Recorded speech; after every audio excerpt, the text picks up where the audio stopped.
Angie Bettelman, des actualités uniques, dynamiques et renversantes dans le Journal TV.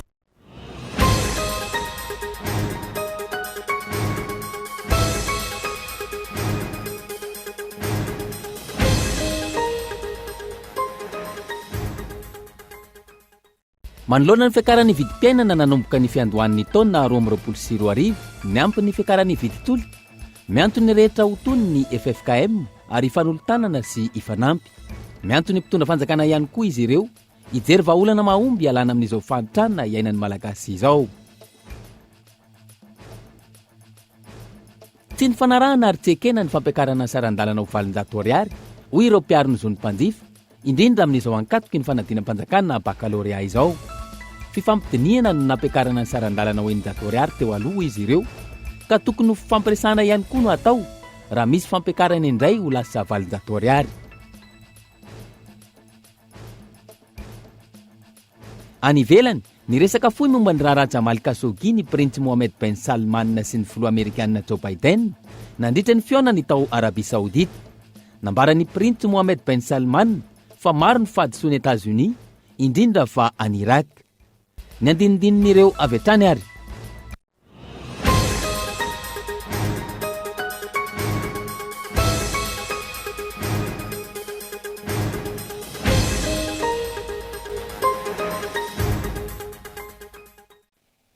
Manolotra ny araba tompolasy tompovavy amin'ity arivan'ny alahady fa 7 ny volana Jolay taona 2024 ity.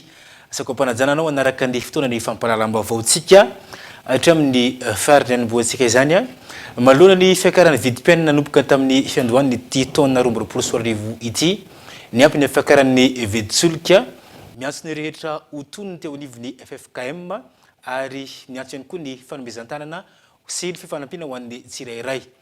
Miantsony fitondram-panjakana ihany koa izy ireo hijery vahaolana mahomby ialana amin'izao fahantrana lalina iainan'ny vahoaka malagasy izao. Nderatsika ny fanampanazavana. Ny filoham-piangonana efatra amin'ny rahalahy miombona ato amin'ny FFKM dia manao izao fanambarana izao ho fanairana.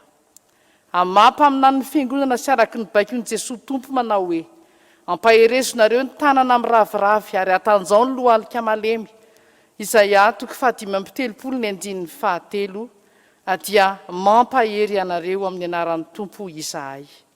Tsy mitazapotsiny tsy akory ny Tompo fa mandreny antsoantsontsika ary matoki azy fampamonjy mahavonjy atsika ao anatin'ny fahoriana rehetra sy ny ati-piainana ary ny olana samy hafa izy na misondro bidim-piainana na amin'ny tsy fahasalamana na amin'ny tsy fandriam-pahalemana. Koa tokony Tompo isika izay mpanome fiadanana ao anatin'ny fahasarotana rehetra. Miantso atsika iaina ny fankatiavana avy aminy ka tsy hifanenjika sy hifampialina fa hifanolo-tanana sy hifanampy ary tsy hifanararoatra ao anatin'izao fahasarotam-piainana izao. Isaorana ianareo fanjakana ny amin'izay ezaka efa ataonareo amin'izao vidim-piainana miakatra izao. Mbola mangataka anareo anefa izay FFKM hijery vahaolana mahomby amin'ny fiahinany andavanandrom-piainan'ny vahoaka, hampihena ireo fandaniana sy etika izay tsy mitondra vokatsoa, fa mba hampiroborobo ny vokatra eto toerana sy ny fitrandrahana ireo renan-kibon'ny tany sy hanamora ny fivezivezen'ny tsenam-bokatra ahafahan'ny malagasy rehetra misitraka feno izany rehetra izany. Ny FFKM dia miantso ny rehetra mba samy andiny tena manoloana ireo andraikitra tokony hosahaniny eo amin'ny sehatra misy azy avy. Alaviro ny fifampiantsiana, fanamarinan-tena, ny fifanebahana satria tsy mitondra vokatsoa ho an'ny firenena sy ny vahoaka malagasy izany. Vahoaka izay efa miaina ao anaty tebiteby sy fikorontanan-tsaina. Koa antsoina ny rehetra na ianareo amin'ny fitondrana na ianareo rehetra izay tsy eo anatiny.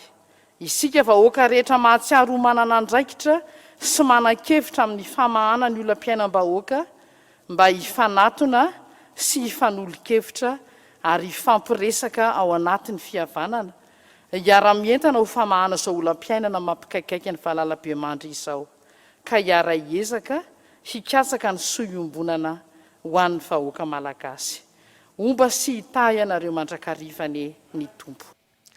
Makasika izay fiakarany viditsolika izay ihany a tsy ny fanarahana ary tsy ekena ny fampiakarana ny sarandalana ho 700 ariary ho ireo mpiarina izony mpanjifa indrindra amin'izao ankatoky ny fandinam-panjakana izao fampidinena no nampiakarana ny sarandalana ho 100 ariary teo aloha izy ireo ka tokony hisy ny fampiresana ihany koa raha toka hisy ny fampiakarana izany ho 700 ariary. Gaëtan Ledselavo. Fikambanana 5 mpiarona izony mpanjifa no niaraka naneho hevitra ka nilaza ho tsy manaiky ny fampiakarana ny sarandalana ho 700 ariary sy ho 400 ariary. Fanakorontanana no ataon'ny mpitatitra ho izy ireo indrindra amin'izao ankatoky ny fanadinam-panjakana izao. Araka izany, miantso ny fanjakana andray andraikitra izy ireo. Misy fanjakana eto ny tapatevitra ny fanjakana enjato ariary. Dia izay zany miantso ny fanjakana. Ianareo fanjakana eto, io zavatra misy miantso ny fanjakana zay andray andraikitra. Raha ohatra misy fanambarana hafa ataon'ny fanjakana, zay no izy. Dikan'izay ny fanjakana mampiatra ny lalàna, anazy azy. Fa ny anay fotsiny zavatra manahirana sy anay dia hoe akatoko ny fanadinan'ny ankizy, fanadinan'ny mpianatra ve, ohatran'ny santazy anie zany. Ohatran'ny nanaovanao santazy hoe tsy maintsy handeha amin'ireo satria ny sarandalana tafisitra anaty concours examen ve zany ny faran'ity. Zany kosa tena mahita fanakorontanana zany, fanakorontanana sain'olona, fanakorontanana sain'ny ankizy zay manomana fanadina, tsy hoe manao fitaovana ny fanadinana, manao fitaovana ny sain'ny ankizy tsika, fa kosa mba tokony andinika samy miteraka daholo, mba samy miandinika tsika. Azo atao mbola miadevitra ho ariana amin'ny fanadinana. Tsy ekena ny fanapahan-kevitra samirery ataon'ny mpitatitra ho hatrany ireto mpiarona izony mpanjifa ireto. Tomponatoka amin'izay mety hitranga sy ny korontana mety ateraka izany ireo mpitatitra raha ny fanazavana. Tsy mety mihitsy ilay hoe manapa-kevitra rery misy ampahana mpitatitra manao dia misy ampahana tsy manao. Manahirana be zay. Efa mba tokony hoe ifampiarana ny zavatra atao dia ifampiarana. Fa tomponatoka zay rehetra manao an'izay hoe ivelan'izay raha ohatra ka misy tapoka ny tsy fahafalian'ny olona noho ny hoe zao ny fanarahana nefa zao no ataonareo. Raha mipotry zay dia tena zava-doza amin'ity firenena misy atikity. Fa mba izay le tsy fanadana zay zany mba angatahana amin'ny mpitatitra. Na ianao manko le tamin'ny alatsinainy fa hoe nihery chauffeur mihitsy ny saha mandray mivozona akanjon'olona mamoaka azy midina. Ohatrany tena tsy normal zany fa dia mba mangataka re amin'izay mpitatitra tena maheno anay ohatran'izao aleo mba miverina ihany amin'ny zavatra niarahana napaka miaraka amin'ny fotoanam-panjakana. Tsy aivina, tapaka nandritry ny fivoremben'ny kooperativa sy ny mpitatitra ny 4 ny volana Jolay lasa teo fa hiakatra 700 ariary ny sarandalana raha toa ka afaka manao 5 ny seza na 700 ariary raha toa ka efatefatra ny seza ary sarandalana tokana avokoa fa tsy misy intony ny tapadalana. Fanapahan-kevitra izay naroso teny amin'ny ministera tompon'andraikitra ary andrasana valiny ao anatin'ny fotoana fohy mialohany ny ampiarana azy. Andrasana araka izany ny mety ho fivoarana ity tsy fifankahazona makasika ny sarandalana ity. Andrasana ihany koa ny vahaolana naroso ny mpitondra ho fitsinjovana ny mponina. Raha zay no makasika ny sarandalana fa dia aza adino fa dia mbola mitoetra eto amintsika ny valinaretina Covid-19 ka dia mbola aza mandrimandry isika eto Madagasikara. Ny makasika izay no hoentina amintsika manaraka raha ny antontanisa avy eo anivon'ny ministeran'ny fahasalamam-bahoaka tao anatin'ny herinandro nanomboka ny 5 Jolay ka hatramin'ny 10 Jolay lasa teo olona 3 no fantatra fa namon'ny Inde raha toka 1.100 ireo olona voamarina fa mitondra ny valinaretina Covid-19 izay araka ny tahimarika nivoaka tamin'ity androany ity. Ireo antontanisa ireo izay azo tamin'ny fitiliana miisa 1.100 sy 709 ka ny teto anivon'ny faritra Analamanga avokoa ny ankamaroany ireo tranga vaovao ireo izay miisa 420 ambizato 220 sy 300 kosa ireo sitrana somatsara 5 ireo marary no ahitana tranga fahasarotana raha ny taremarika hatrany. Potika tanteraka ny CPRina vanilla hoy ireo tantsaha misehatra amin'izany amin'izao fotoana izao. Ambany ny vidiny akany izy ireo azy ka matsiary ho matiantoka izy ireo. Tsara kokoa hoy ireo tantsaha mpamokatra ny vokatra tamin'ity taom-piotazana vanilla teo aloha ka mangataka ny amirenana izany izy ireo. Fanampin'izay ihany koa tsy misy hoy izy ireo ny mpanaramaso ny kalitaon'ny vokatra amin'izao fotoana izao. Ny antsipiriana zany noentiny Bela Raneson. Nahitana vokatra tsara kokoa ny taom-pitazana lavanila izay efa natao fa teo aloha hoy ireo tanitsaha misehatra amin'izany. Miaina ny kalitaon'ny vokatra izay mampitaraina azy ireo noho ny antony maro samihafa ka isan'izany fandrindrany ny taom-pitazana. Mangataka araka izany ireo tanitsaha amin'ny amerenana ny taom-pitazana lavanila toy ny teo aloha. Manao antsoavo amin'ny fitondram-patsakana ihany koa ireo anatin'ny kooperativa volamena maitso mba hijerena vahaolana maharitra amin'ny sehampiarina lavanila izay potika antanteraka amin'izao fotoana. Malahelo zahay misava tagny tamin'ny taogno ataoko hoe 70-80 tagny nisy natao hoe GNIV, groupement interprofessionnel de vanille, nametry kalamy ary tamin'izay capital de la vanille Antala tsara kalitao, nametraka hoe itiny verificateur sady eken'ny mpividy, eken'ny fanjakagna, eken'ny mpamboly dia misy marché contrôlé tsara ary zay mivoaka de teteny na mbola misy mijery any karaboly mahita hoe tamin'ny mois de juin fa vaky ny tsena taty aoriagna iny ny zava-misy mois de juin mois d'août ny commune io mba fidiram-bola anazy amin'ny ristoriny tsisy ny marché contrôlé satria fantragno agny jiaby. Ny krof milaza hoe amizao izy matoa sy vola matoa le mpamboly ane mahay anazy matoa ary na ty zarety tsy hainy ho magnaty tsy avadiky vola ka mangataka zay averigny mois de juin matony lavany fa amizay fotoana izay misy verificateur eken'ny fanjakana, eken'ny mpividy, eken'ny mpamboly. Noho kalitao ambany io hoy ireo mpandraharaha malagasy mividy vanila no miteraka afa-tsy antoka ho azy ireo. Niary misy ny tontoerana fa tena mbola ambany dia ambany tokoa ny vidiny ary misy zavatra mifamahafahaboe zany ao agnatiny koa dia ny toetsena aloha dia tokony vana amin'ny endriky maro samihafa raha ny fahatanay azy ary zay no izorantsika amizao salon international zay atrehintsika zao satria mivelatra sady koa misokatra atsika amin'ny fampivelarana ny fampivoarana misy eto Madagasikara tsy omena mitaha amin'ny firenenenkafa. Isan'ireo mandray anjara amin'ny fionana amin'ireo mpandraharaha vahiny avy any ivelany mandritra ny salon international des acteurs économiques ireo tantsaha mivondrona ao anatin'ny coopérative ny volamena maitso. Andrasana amin'izany ny mety fanatsarana indray ny sehampiarina lavanila. Na miakatra zany solika eo ihany koa ny fataontsika hoe ny vanila zay tsisy mpividy any amin'ny faritra matsatra ambony ao Fianaratsoa na efa voalaza ao anatin'ny lalank'izoran'ny Madagasikara azy fa ny fanafoanana ny tazomoka mbola mafy ny ezaka atao hanafoanana izany tanteraka. Ny tazomoka zay antony voalohany hanatona ny olona ny tompo-pahasalamana eto Madagasikara. Nahitana fiakarany ihany koa nisan'ny olona voan-tazomoka ao Fianaratsoa ao tamin'ity taona ity. Ny antsipiriana zay no entsika amin'ity fanadidina manaraka ity. Arety mandoza mety hitarika fahafatesana ary mampidoza indrindra fa ho an'ny zaza sy ny vehivavy bevoka ny tazomoka. Misy fiantraikany ratsy eo amin'ny fampandrosoana ara-tsosialy sy ara-toe-karena ho an'ny fianakaviana sy ny firenena amin'ny ankapobeny. Isan'izany ny tsy fahafahan'ny olona miasa sy ny ankizy mianatra. Raha ny tarehimarika mihoatra ny efatretsy ny olona voan'ny tazomoka teto Madagasikara ny taona 2024. Ny 70 isanjato ny tranga ny tazomoka ireo izay hita any amin'ny faritra Atsinanana, Atsimo Atsinanana, Vatovavy Fitovonany, Ihorombe, Anosy, Atsimo Andrefana ary Sofia. Ho an'ny Fianaratsoa manokana ohatra ny distriktan'ny Isandra no tena ahitana tranga betsaka indrindra. Niakatra ihany koa ny tarehimarika tamin'ity taona ity ho an'ny distriktan'ny Fianaratsoa voalohany. Raha ny Kanapaloha zany resana dia somary miakatrakatra ihany ny Kanapaloha satria raha tamin'ny volana janvier tsika any amin'ny 291 aty amin'ny volana mars tsika mahita 400 malady. Au total zany premier trimestre 1161. Raha ny taux de positivité an'izay zany jerena dia 18,01%. Zay ny taux de positivité.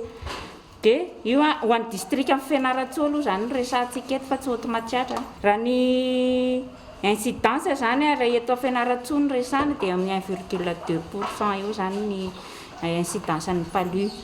Dia ny mahafinaritra aloha zany raha misy kana fièvre dia voatily foana zany ny resaka tazomoka ary ny prise en charge zany dia manaraka tsara ny satria any amin'ny 98% any zany prise en charge ny ny palu zay vita eto amin'ny distrika Fianaratsoa voalohany. Efa mivoatra tsikelikely ihany koa ny valinaretina Tazomok raha ho an'ny distrika ny Fianaratsoa voalohany manokana no asianteny hoy ireo mpitsabo.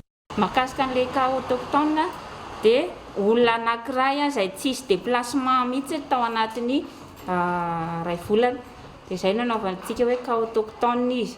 Izany hoe tsy nihetsika teo amin'ny toerana nisy azy mihitsy izy izany fa importé indray no ilazana azy raha ohatra ka nisy déplacement ohatra hoe nakany raha eto Fianaratsoa ohatra hoe nakany Sandra fotsiny izy ohatra na nakany Talatana Pano dia efa azo ilazaina hoe importé fa tsy teto amintsika nazahoany an'izay cas izay. Dia izay autochtone izay zany efa misy eto amintsika tsy ohatra n'ilay taloha hoe tsisy palu mihitsy teto Fianaratsoa fa efa miova zany izy izao. Tiako tenenina zany dia izao tsika zany tsy toko mandrimandry manana aretina fa anaovana foana lehilahy misy odi-moka satria izay ny antony izarana an'iny. Raha taloha tsika hoe tsisy palu dia tsy maninana tsy manao lay fa amin'izao zany tsika dia mila mitandrina daholo fa mila manao lay misy odi-moka. Azo atao tsara ny misoroka sy miady amin'ny Tazomoka. Ohatra amin'izany ny fanadiovana ny manodidina hiadiana amin'ny moka sy ireo bibikely. Ankoatra izay ny fatoriana ao anatin'ny ilay misy odi-moka maharitra isaky ny alina.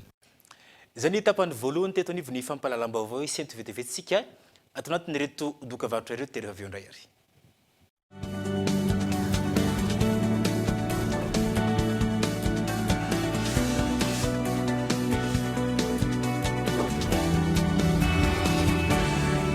Attention, événement Urban Vibes by World Cola. Le dimanche 24 juillet 2022 à Antamanch avec les meilleurs artistes urbains du moment. Shine, César, Lycée Saïd, Mad Max, Lionel, Naël, Wadayoum, en guest star, FSC Musique, Rouska. Billets déjà disponibles en ligne sur Ticketplace et dans tous les points de vente Massine. Urban Vibes le dimanche 24 juillet 2022 à Antamanch. Événement 10-09-20.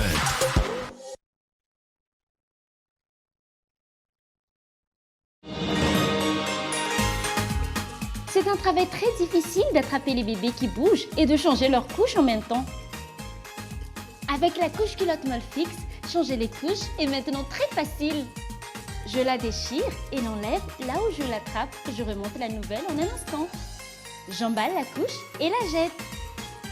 Moi et mes bébés sommes heureuses. C'est ainsi que se propage le mouvement de bonheur Molfix. Allez les beaux mamans, essayez la couche culotte pour bébé Molfix. Rejoignez notre mouvement de bonheur. Molfix, grandir heureux.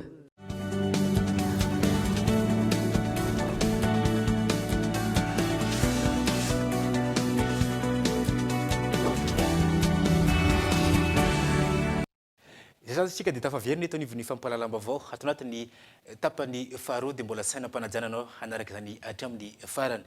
Raha ny fantatsika dia hanomboka rapitsy ny fanadinam-panjakana baccalauréat kan makasika izany nahitana fiainana ny tany mpiatrika ny fanadinam-panjakana baccalauréat ao amin'ity taona ity raha oharina tamin'ny taondasa araka ny antotanisa avy eo anivon'ny ministera ny fampianarana ambony sy ny fikarohana ara-tsiansa. Ny fanadinana baccalauréat izay manomboka rapitso ary aritra efatrandro manerina ny tany Repoblika ny Madagasikara. Nahitana fiainan'ny isan'ireo mpiadana amin'ny fanadinana baccalauréat rampitso tamin'ity taona ity raha ampitana tamin'ny taona lasa raha ny antotanisa navoaka ny ministera ny fampianarana ambony sy ny fikarohana ara-tsiansa. Miisa 5 sy 7 sy sivial sy ray hetsy ireo mpiadana voasoratra anarana hiatrika ny fanadinana baccalauréat rampitso manerana ny nosy. Raha toka 7 sy 7 sy 9 sy sivial sy ray hetsy izany tamin'ny taona lasa. Ka miisa 4 sy 7 sy ray hetsy ireo avy amin'ny fampianarana ankapobeny ary miisa 1 sy 9 sy 10 sy ray alina kosa ho an'ny fampianarana teknika. Eto amin'ny faritra Analamanga no ahitana betsaka amin'ireo mpiadana izay miisa 4 sy 5 sy 7 alina. Manaraka ny faritra Toamasina izay ahitana mpiadana miisa 8 sy 3 alina ary 13 sy 3 alina ny ao Fianaratsoa. 7 sy 7 sy 2 alina ho an'ny Toliara, 4 sy 7 sy 2 alina ho an'ny Mahajanga ary 5 sy 7 sy 4 sy ray alina ho an'ny Antsiranana. Ny sokajy ateo no mbola maro ny mpiadina misafidy izany, izay ahitana mpiadina miisa 540 sy 1,000 sy 1 hetsy. Manaraka azy ny sokajy D izay ahitana ny soratra anarana miisa 80 sy 907 sy 2 ary ny sokajy A1 izay ahitana mpiadina miisa 370 sy 700 sy 7 ary manaraka azy aveo ny sokajy C izay ahitana mpiadina miisa 430 sy 2 Ho an'ny sokajy vaovao izay napetraka miisa 230 sy 300 sy 1 ireo ho an'ny safidiny sokajy L. Raha toa ka miisa 220 sy 700 sy 7 ireo ny safidiny sokajy S ary 350 sy 200 sy 4 ireo ny safidiny OSE. No tsinjaraina amin'ireo efitranom-panadinana miisa 320 sy 700 ireo mpiadina rehetra manerana ny nosy ka eto amin'ny faritra Analamanga ny 220 amzato, Toamasina 720, Fianarantsoa ny 750, Mahajanga ny 730 ary eo amin'ny faritra Antsiranana kosa ny 220. Eka dia mirarisoa anareo mpiadina zany a ho an'izay fanadinam-panjakana bakalorea manomboka ny andro ny rapitso izay any amin'ny renivohitry ny faritra Vakinakaratra. Ramatoa iray 720 taona no mivarotra tahona masikita vita amin'ny alalan'ny bararata nandritra ny 30 taona mahery atao Antsirabe izay efa lasa asa fivelomana. Mandraka ity androany ity amin'izao fotoana izao a noho ny fiakaran'ny vidim-piainana dia vitsy ireo mpanjifa ary zara raha malafo arivo isan'andro ao anatin'ny iray andro. Andro ny rina Randria Miarisoa, Kolo TV Antsirabe no mitondra antsika ny fanadidina mahakasika an'izay. Izy no antsoina hoe bebe Rasoa Vangaina, monina sy mipetraka eto Antsirabe. 720 taona izy izao miresaka amintsika izao. Anisan'ny tena nahafantarany be sy maro azy ny fivarotana tahona masikita vita amin'ny bararata ary eto ambanin'ny hôpitaly lehibe eto Antsirabe ny toerana hivarotana izany. 30 taona mahery izay no nanaovany ity asa ity ary noho tsy fahitany asa no antony fikirany tamin'io asa io izay nentiny namelomany ireo zanany mandraka ankehitriny. Manodidina ny 500 ariary ny fehezana tahona masikita iray rehefa vanim-potoanan'ny fety ary rehefa andavanandro kosa dia 300 ariary monja. Amin'izao fiakaran'ny vidim-piainana izao dia tsy mandeha ny tsena raha nambarany, zara raha malafo 10 ariary ao anatin'ny ray andro entina hividianana sakafo. Tsy nahita asa taonay dia farany dia tondrona taonay. Avaty hazona masikita ohatran'izao dia anaovanay tahona glasy. Zero anaovanay azy. Ndray pake raha mandeha izy zany raha efa fetifety iny dia 500 fa rehefa ohatran'izao izy dia 300 sy 700 aza varotanay azy. Zany aloha amin'izao raha hoe mahita hoe vidianana hanina ohatran'izay tena sarotsarotra any anaovana azy fa dia efa fivelomana dia tsy maintsy toy izy. Rehefa mahita hanina hohanina dia mahavelona ohatran'izay. Anisan'ny olana lehibe sedrainy ihany koa ny eo amin'ny lafiny vidin'ny akora fototra na ny bararata izany izay misy manatitra eto aminy. Tsy kiva nefa izy manao ity asa ity ary manana fanindrinany ampiroborobo sy ampivelatra bebe kokoa izany asa fivelomana izany. Dia ny bararata tena olana aloha ny bararata satria ny bararata amin'izao lafo be. Tena lafo ny bararata amin'izao. Eo amin'ny 1000 mahery. Ilay vaventy regny 1000 mahery. Ny majinijinika 500. Fa ny bararata tena olana aminay. Hoe tsy dia mandeha ny fitadiavana aloha zany rehefa hoe sendra tsy misy tsena iny dia tena olana be aminay izay.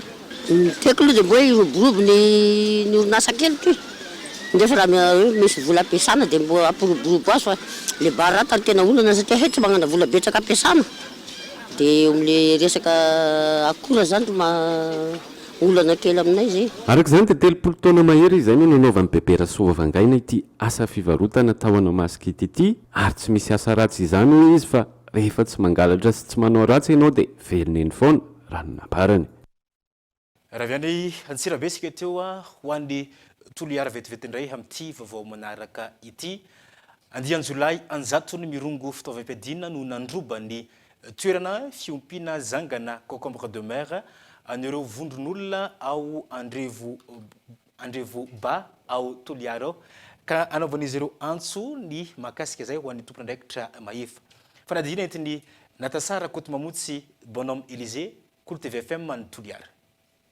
Fanjonoana sy fiompiana zanga fotsy na concombre de mer no fotom-piveloman'ny mponina eto Andrevo Ba sy Ambolomailaka ato anatin'ny commune Manombo. nanomboka ny taona 2014 dia efa nisehatra amin'izay fiompiana zanga izay ireo mponina mivondrona eo anivon'ny fikambanana mpiompy zanga Vezomiray. Misedra olana nefa ireo mpiompy zanga no ny fanafiana matetetika ataon'ny andian'olona mirongo fitaovam-piadiana mangalatra ny fiompian'izy ireo. Ny aliny 12 ny volana Jolay lasa teo dia andian'olona 100 ny mirongo fitaovam-piadiana no nandroba ny toerana fiompiana zanga an'ireto vondron'olona ireto ka zanga fotsy maherin'ny 30 gony no lasa. Po maro reo tsy lany ty zato reo ny avy toa eky tsy basy olo zahay njahona mahalanjozy matahotsy zay mamba nitafahoatsy mare zay fa teto tanivonivo nisy fe tsy nahatsatsy fa tsatsy le zalahy te niamby te raha njeky nefa tsy misy zanga teo avao ivelomanay zanga teo avao ianara-tiananay mianatsy tiananay mianatsy nanik zao lalimy rozy mianatsy ro avao mianatsy telo fa mijano no nino tsy fisety raha njeky ireo fisety raha njeky fa tsy misy ny koa raha teo avao ivelomanay koa bopotele olo koa ory zao rozy la manafiky rozy bakao tsy mbara tsy fa tsy mpangalatsy fa tena de manafiky zao tsy mba raiky roa fa le tena le vasa fokotania fa sakariva misy fifilemitsio manjeky halatsy io tena manjeky io misy olo 70 misy 20 misy mandeha kiroe mandeha hale manday basy zahay tsy manafiadia kande le hita ho io ye hatify anay basy io eregneregna avao tsy saky. Etsankilana mahatsiaro matiantoka ireto mpiompy zanga amin'ny famerana ny vidin'ny zanga ho 504 ariary ny 700 grama raha toa ka 504 ariary hatramin'ny 4 ariary izany tany aloha. Voalohana zahoay zanga laha mandanja zahay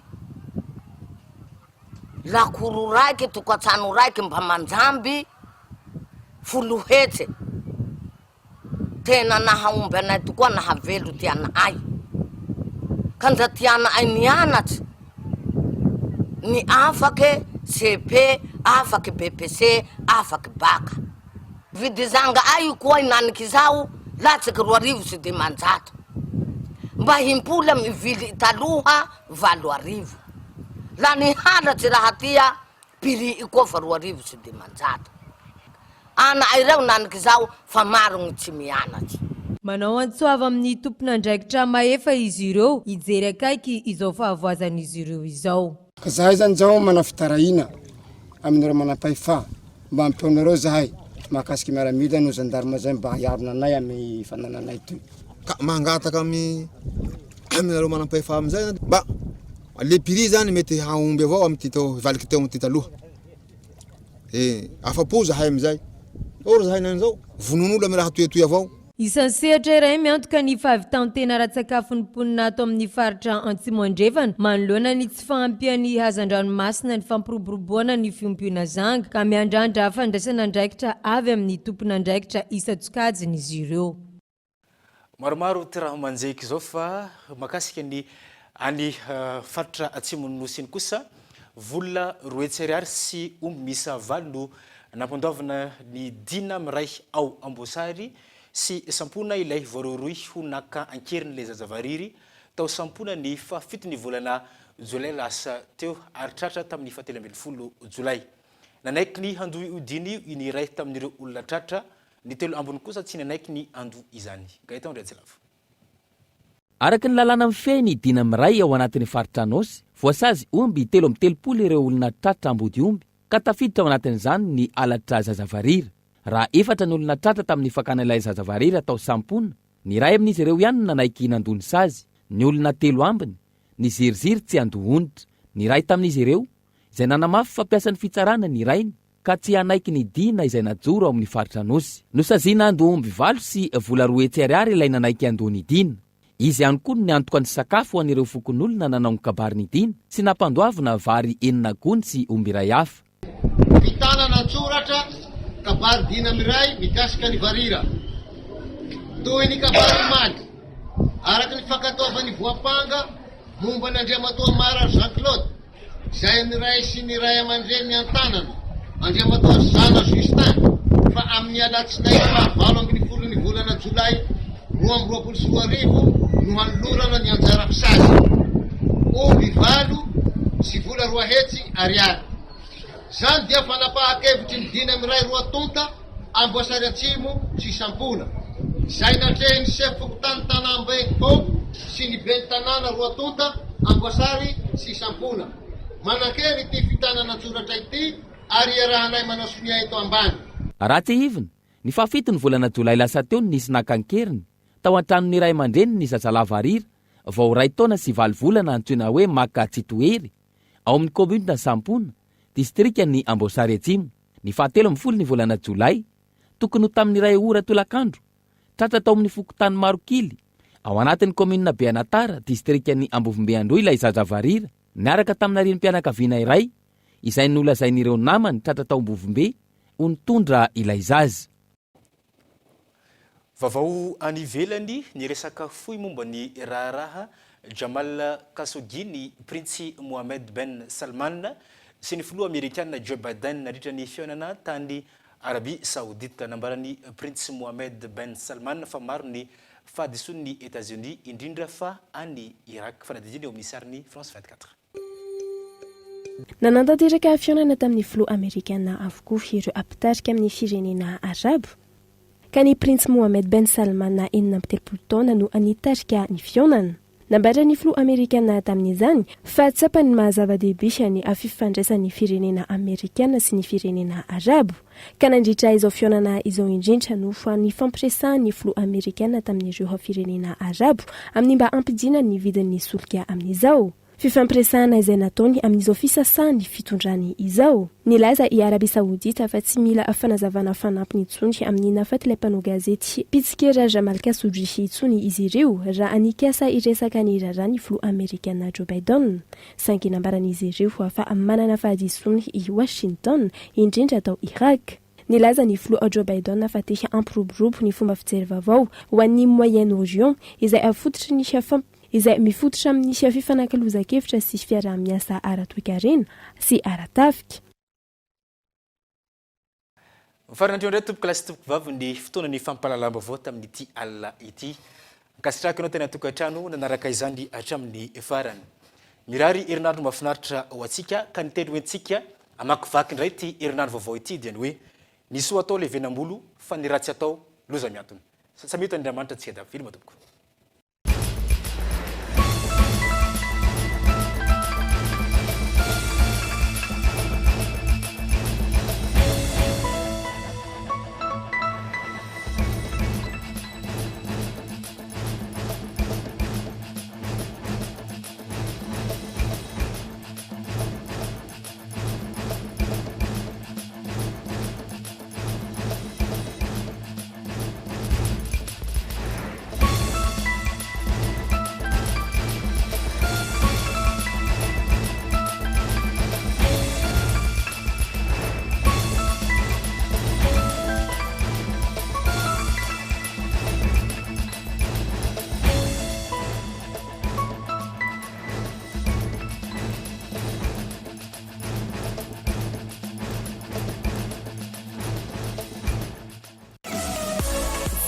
Telma, des actualités unies, dynamiques et renversantes dans le journal TV.